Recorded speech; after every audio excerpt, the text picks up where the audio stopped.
Yes, guys, you know what time it is. It's your boy Jack here with the stats with Jack for the upcoming Liverpool match tomorrow. Everybody, hope you're really enjoying kind of this, shortened version of it. Do let me know in the comments if you are. As always, do smash that like button while you're in here. But let's get this party started, everybody. In the case of the cold hard facts, Liverpool have only lost one of their last 27 home Premier League matches against Tottenham. Last time Spurs won at Anfield in the Premier League was a 2-0 win in May of 2011. Liverpool against Tottenham is the second highest scoring fixture in the Premier League history. Yet, all of our kind of recent games, everybody, have actually been a lot closer between Liverpool and Spurs because most of I think the last five Premier League games have only been a two-goal margin separating the sides, despite how much we have lost, of recent to Liverpool. It's always been close games and it's always been extremely unlucky. So that's really what the cold hard facts is trying to demonstrate here. Hopefully you do enjoy them. I don't think they're, as nice to look at as maybe other ones are, but they definitely give you some insight about not only how difficult this task will be, but also maybe how unlucky we are at the same time. Going on to the head-to-head all-time record versus Liverpool: 48 wins, 43 drawn, 87 lost. Last five fixtures, we drew 2-2, of course, with the fantastic game that we should have won at home this season. Lost 1-3 at home, and then lost 2-1 away from home. Lost 1-0 away from home as well, or 1-0 at home, excuse me, and then lost 2-1 away from home. So again, it's not really been easy against Liverpool. That can really come through. Conte's record versus Liverpool: 1 win, 3 draws, and 1 loss. You could say he's maybe probably well set up to set up very pragmatically against Klopp. He doesn't have a unbelievable record against him, but it's not too shabby either. Shows that he can maybe get a point out of this. Conte's record versus Klopp is 1 win, 3 draws, and 1 loss. Klopp's record versus Tottenham is 9 wins, 5 draws, and 1 loss. 5 draws is kind of interesting, but I would say it's been very easy for Klopp against Spurs for sure during his time period there. But everybody, do let me know. Do you think Conte is the right man, coming up against the Liverpool side? You would say his record is okay, against them for scraping for a point, which I guess is what we're really looking for here. Maybe he is the right guy for it. Do let me know. Liverpool's formation, kind of tough to predict this one, but I think I made a decent stab at it. You do have Allison in goal, whose name is even covered up by the goal. You have Trent out wide. Joel Matip seems like he's the center back that they prefer for the Premier League games. Konate has been preferred in the Champions League of recent. Van Dijk to his left. Robertson out wide. Fabinho, Henderson, and Thiago. Naby Keita has been, preferred a lot more recently to Jordan Henderson. At the same time, though, I think you have to look at the fact that Jordan Henderson is going to be probably needed in these big, crucial games, I would imagine, for the likes of Liverpool. Thiago has been sensational for them. Luis Diaz up top alongside Mane and Salah. I would imagine that they do go with Mane through the middle. They could go with Jota, perhaps then put on Mane later, maybe put on Diaz later. But Diaz had such a good game against Villarreal in the second leg that I just feel like they have to play him again. And he's probably still sort of well rested to an extent. Maybe Jota does play. Perhaps they give Mane a rest for this one. It's tough to call. But let me know what you think of that kind of predicted lineup for the case of Liverpool. But let's go on to the unsung hero for this one. The unsung hero is going to be Andy Robertson, everybody. And he actually has the third most assists in the entire squad and actually only has two fewer goal contributions than the likes of Trent Alexander-Arnold. Uh, Trent has, I think, 2 goals and 12 assists. Andy Robertson has 2 goals and 10 assists, which I must say, despite how much we really, you know, I think probably, I don't know, despite how much Trent probably deserves all the plaudits that he's given, I think it's almost like kind of Andy Robertson is like, the Robin to the Batman. It's maybe Trent's Batman and Robin, and Robertson is more the Robin to an extent because no one seems to talk about him. 10 assists so far in the Premier League season. Progressive passes completed, second in the entire Liverpool squad. Crosses, second in the entire squad. Goal creating action, third in the entire squad. So these fullbacks for Liverpool play a much bigger part in the goals than probably most people actually talk about. Key passes, which is a pass that leads directly to a shot on goal, third in the entire squad. Progressive carries, third in the entire squad. I think these are a lot of stats that I've kind of picked out here that would surprise people when it comes to Andy Robertson. In my eyes, I think he's an excellent player. that probably just doesn't maybe get the respect that maybe he probably deserves, either from just the general, Premier League fan base or from Liverpool fans themselves. Maybe hence why he gets that unsung hero. But I'm pretty sure they probably, give him enough respect. But these stats were quite surprising to him, so that's or surprising to me. So that's why I've given him the unsung hero nomination. Key player, it's got to be Trent again. I've kind of gone for the fullbacks here. The reason I've gone for the fullbacks as sort of kind of the more key or important players for this one is simply just because I feel like with how deep we might be sitting, we could be sitting in a 4-5-1 shape at times. Those fullbacks for Liverpool might end up having more touches than a lot of other players on the ball. It might end up being the guys that will create the pass to the goal, or end up creating most of the chances, I would imagine, for Liverpool. So this is why I've kind of identified them as the unsung and key players for this game, just because I think with the way that we'll set up, we'll especially see majority Robertson. I would imagine Trent creating the chances. Second most assists in the entire squad. I was meant to change that. It's supposed to be 12. Do apologize.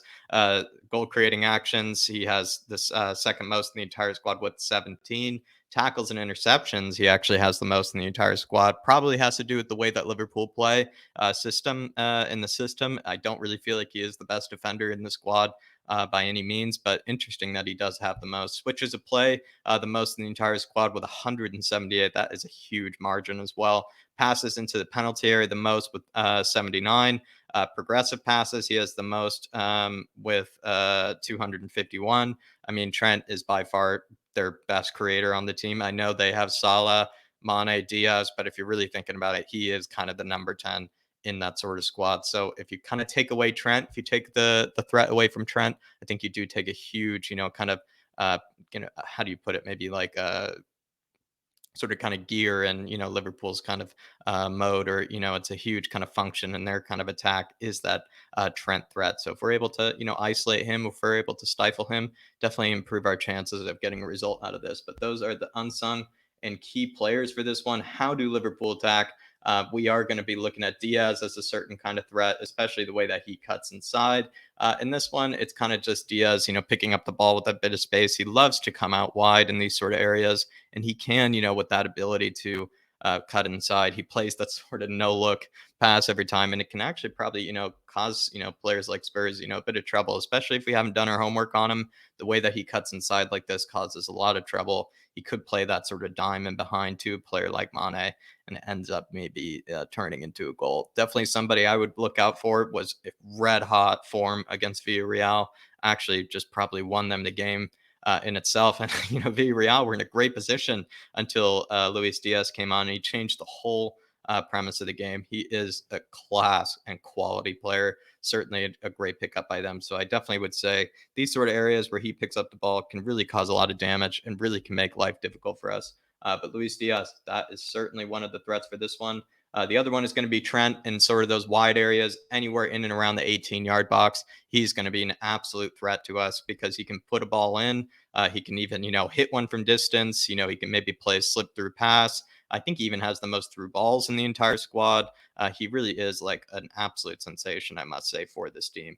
But the one thing about Trent, I must say, is that if you do kind of isolate him in these sort of wide areas and maybe you put a bit pressure on him and we do win the ball back, he will probably expose himself by running a bit too far forward. So when he does kind of come out to these wide areas to make things happen, if we maybe can deal with the header there, if we can maybe deal with maybe the ball that he puts in maybe a bit better, we can expose maybe how far he gets forward and maybe his lack of ability to sometimes track back in maybe the right sort of way. But I would say Trent in that sort of area, right outside the top 18-yard box, certainly a danger. He can also cut inside and even do this sort of pass from the midfield as well.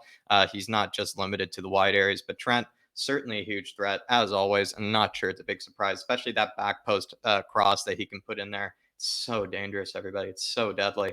But let's move on to Salah carrying into the box. So I think another huge threat is just Salah's dribbling ability and his ability to be in the one-on-one situations. He can carry the ball into the penalty area, and once Salah gets the ball into that penalty area, he is a huge threat to any defender in my eyes. So he's basically just taking Sessegnon one-on-one here, eventually cuts inside, finds a wandering Luis Diaz at the top of the box who's able to hit it home. But you can really see here is that what Salah is that he probably works very hard originally to get the ball. It's a bit of possession play. Salah thought he was getting the ball in behind, ends up, going backwards to Henderson. He gets back on side, picks up the ball, decides to go past Sessegnon to Sessegnon's left instead of cutting inside. Then he eventually cuts back inside, plays it to Diaz. What's really talented about Salah, I must say, is that while he is a very left-footed player, he can, still take it down the other side. He can still take it down the byline. He doesn't have to cut inside every single time. So it does make him a very tricky customer for that reason. But Sessegnon did have an exceptional game against him last time.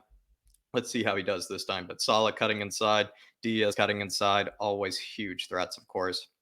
But how do Liverpool defend? And normally I kind of come off screen and just, kind of explain. But I decided maybe first we go over an old Stats with Jack video that I used, where I did kind of break down, in fact, all of, the ways that maybe Liverpool tried to press teams and whatnot. And I went very, very slow with this one. This one was just kind of trying to explain the press that Liverpool put on. What really is maybe the major point that you bring up is that the wingers there, Mane and Salah, they make the passes into kind of the back 3 or 4, very, very difficult. So if you're trying to play it wide to your wing back, they almost kind of stand in between the pass between the center back and the fullback, making that pass very difficult. Even if you do get it to that fullback, it's then even the fullback will end up having a really tough time being able to get it to any other player after that. So the way that they pressure you, they kind of push you to go out wide. And then when you get out wide, they then still make it very difficult for you to play. Anytime you go back into the middle, they're just going to win it off of you there. And then they find it really easy to break, especially if you give up the ball in the middle against a team like Liverpool. It is really, really tough. And I feel like, this team is so good at pressing. In fact, almost too good at pressing that if you ask me, I feel like we might have to go route one lots of situations. Like there's no need to try to break through the press every single time. In fact, probably majority of the time, I would recommend that we don't really take any risks against them. Just rather than just, find that press useless and just have to maybe expect us to go long ball. And then maybe occasionally, we break it down. But the press is so sophisticated. It's just like clockwork for this team. They've been doing it for so long that it does, cause a bit of threat, I must say. But everybody, what do you think? Like, can maybe Spurs break down this Liverpool press? How would you go about breaking down that Liverpool press? Do let me know in the comments. Again, long ball is always the way to go, especially just sitting in a deep shape, then finding those runners. It's tough, though. That Liverpool press is really tough to beat. There are only so many teams in the world that can try to break it down, without needing to go to that long ball approach. But let's go into the Spurs predicted lineup. It's the same one as last time. I don't see Conte making any changes, to be honest. I'm probably thinking that with Reguilon as well being practically almost out for the rest of the season, it's a really big time for Sessegnon to step up. But yep, about the same lineup last time against Leicester City, except probably Kulusevski coming in for Lucas instead. Going on to the unsung heroes. But before we go on to the unsung hero, everybody, let's do kind of a bit of a message from our sponsors over at Manscaped. We do have that ad for you guys, everybody. That is hilarious. If you haven't seen already, do recommend you watching it through the end. As always, everybody, you do get 20% off with that code FLATCAP over at Manscaped. But without further ado, let's get into the video. Fellas, sit down and listen up. We were all over the place out there, and there is hair everywhere. This is the biggest battle of your lives. We are in hell right now, gentlemen. Now we can stay here and hide from our hair below, or we can get Manscaped's Performance Package 4.0 and do something about it. Fight back 1 inch at a time. Now I can't do it for you, but I look around and I see your faces and I see the shame. I see the guilt. I see the embarrassment. But thankfully, we at the Irish Hotspur have teamed up with Manscaped to help you inch by inch, pube by pube. We know when you get old in life, hair grows and grows and grows. It's a natural part of life, minute by minute, day by day. The pubes, they just keep on growing and growing. Not only on the crown jewels, but the hair grows in your nose, in your ears as well. We also know, though, that life is busy every minute and every second counts. And it can be easy to neglect yourself, gentlemen. But you will find out that in life, if you don't love yourself, no one else will love you. And that is life. And life is a game of inches. Manscaped is crucial, and the margin for error is so small for the inches we need. When you add up all them inches, that's the difference between giving someone a good time and giving someone a time they will never, ever forget. So on this team, we fight for that inch. And we use the weed whacker for that inch. And we use the plow 2.0 for that inch. And we use the lawnmower 4.0 for that inch. We know, once we add up all them inches, that Manscaped is the difference between winning and losing. Between going home alone or going home with someone. On any given night, it's the guy willing to die for a hairless body who wins that inch. And then I know if I'm going to have the best chance at life, it's because I am grooming for that extra inch. Because that's what living is, gentlemen. It's that 6 inches in front of your face. But tonight, look at your partner. Look at them in the eyes. They will see a guy who's willing to go that inch for them. They will see a guy who's part of the Manscaped team. And that guy, that teammate, uses the ball reviver and he uses the ball toner to achieve that desired finish for them and for you. Because you know, when it comes to it, they do the same thing for you. That's what a team is, gentlemen. The moral of the story is that in life, inches matter. So trim that bush. Let's get after them pubes. It's Manscaped, guys. That's all it is. Now what are you going to do? Life is a game of inches, everybody. Everybody use that code FLATCAP to get 20% off over at Manscaped. Plenty of goodies out there. So many things, not even just for the down under. Plenty of things for your face, plenty of things for the cleaning and whatnot. So many good goodies out there over at Manscaped.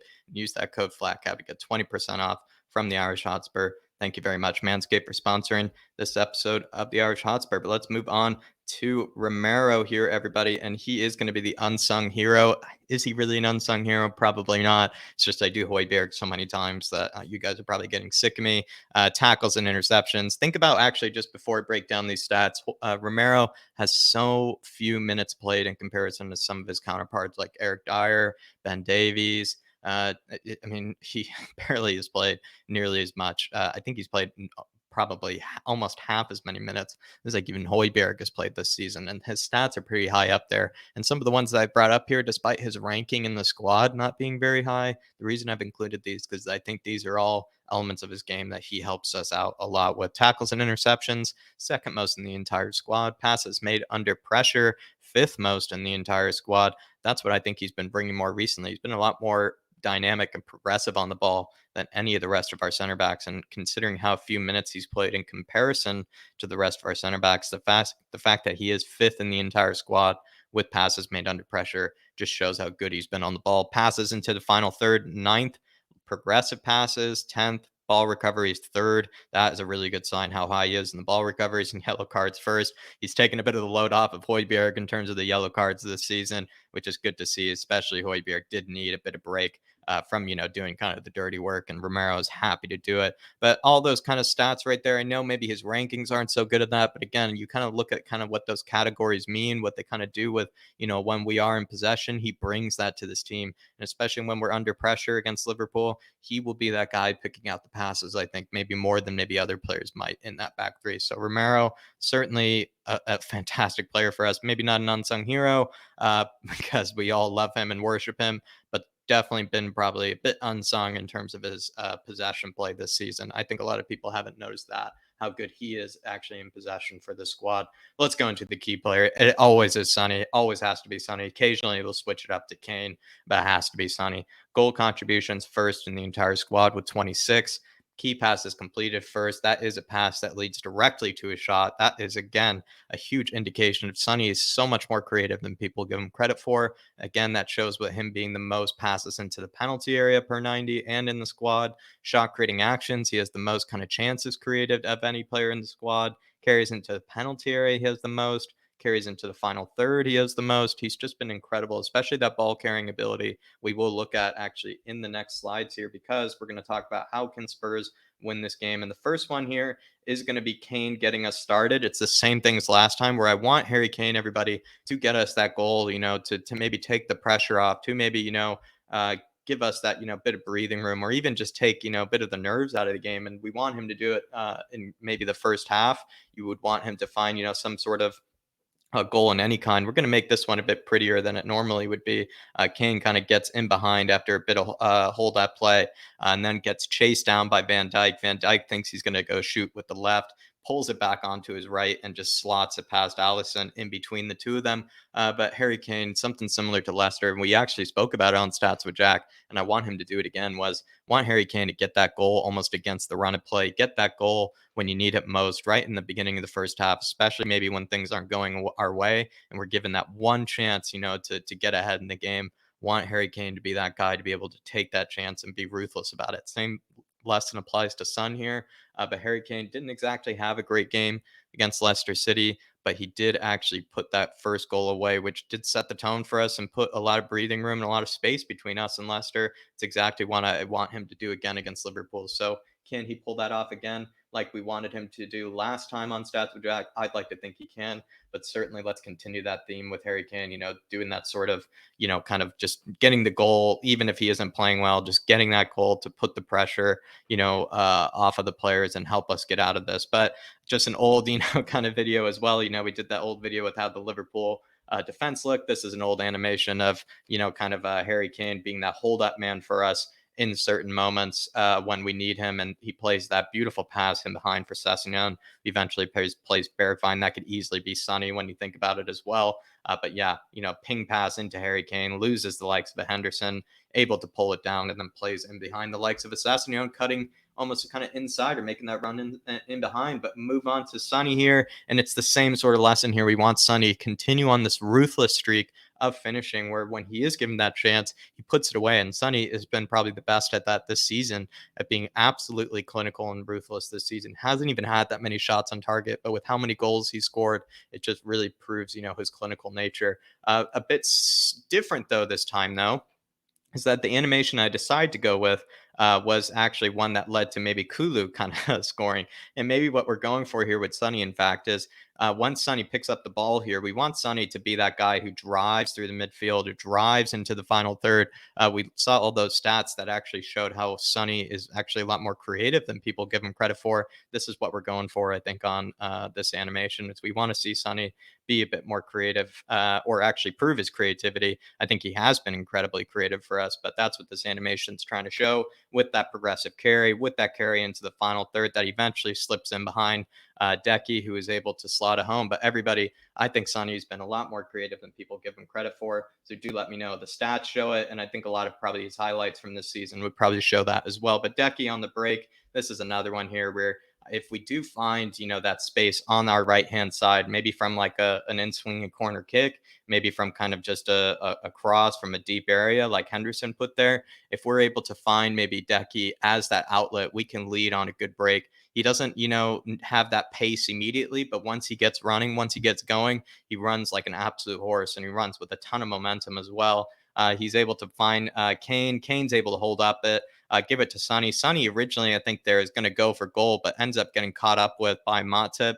Eventually plays Kulu, who's continuing to make that run, puts it away from there. But everybody, those are the three animations. Now we're going to wind down with the maybe players to target and whatnot for the rest of this game. But everybody, if you haven't already, hit that like button while you're in here. Grab that membership to support the channel and all the types of content that we put out here, like ones like this. But let's continue on to the players to target. Trent, he's just not the best defensively sometimes. I know people want to make excuses for him defensively, but he can be getting at or gotten at defensively. So certainly someone we should look at, especially since Sonny's already on that side with making those kind of runs in behind, in an inverted sort of way, coming through the middle. They'll probably confuse Trent. Maybe Trent might not, say, maybe tell anybody that Sonny's, moving over or anything. So he could actually get caught out by that movement of Sonny. Joel Matip then would be the person to receive those Sonny runs. So Joel Matip could be under a lot of trouble against the movement and pace of Sonny. Naby Keita, if he were to play, it's just whoever that right-sided center mid is, I think could end up having a lot of trouble. Maybe someone like Henderson would be better for them to kind of seal up, defensively a bit more against, like players like Sonny. But if they did go for Naby Keita, he is, a bit aggressive with the press, but he can, be gotten at, can make mistakes. So that is a player that I would certainly target. Maybe the third one I was having trouble with. So do let me know who that third person you would target, if anybody. Key battles, Salah and Trent on that right-hand side against Sessegnon. Sonny, I would imagine, would help out, but we want him to be closer to Kane. So he can't help out maybe as someone, like as much as like a Kulu could on our right-hand side. So we do maybe think that, or at least I do think that Bentancur could be that guy to help out with them, help out Sessegnon. So it's certainly going to be a big key battle over there. The two most creative players in that team on that side for Liverpool coming up against Sessegnon. And also we need Sonny to be a bit further forward, so it's a real tough task for them. Whereas the other one, maybe not as tough, but certainly good players they're coming up against. Kulusevski and Emerson against Robertson and Diaz. It's just going to be tough. Him against Emerson does not sound good on paper. It really does sound scary. Robertson, like we brought up before, a lot more creative than maybe people give him credit for. Kulusevski, though, I do imagine, like he did against Man City, will be helping out Emerson lots. So let's maybe hope that he can put in a similar shift that he did last time out against a very big side. Romero and Dyer against Joel Matip and Van Dijk on the headers and on the corners. I don't know. It feels like any team we come up against in the air, I'm going to be a bit worried about, because we're just not very good in the air and we're not very good from set pieces. So if it's 0-0, 89th minute, and they get a set piece goal, I wouldn't be surprised, because Spurs haven't been very good at defending those this season. But that'll do, everybody. I do believe that is the end of Stats with Jack. Do let me know what you thought of this one. Anything that I might have missed out on. As always, do hit that like button on your way out. Grab that membership to support all the different types of content that we put out for you guys. And as always, come on, you Spurs. And in Conte we trust.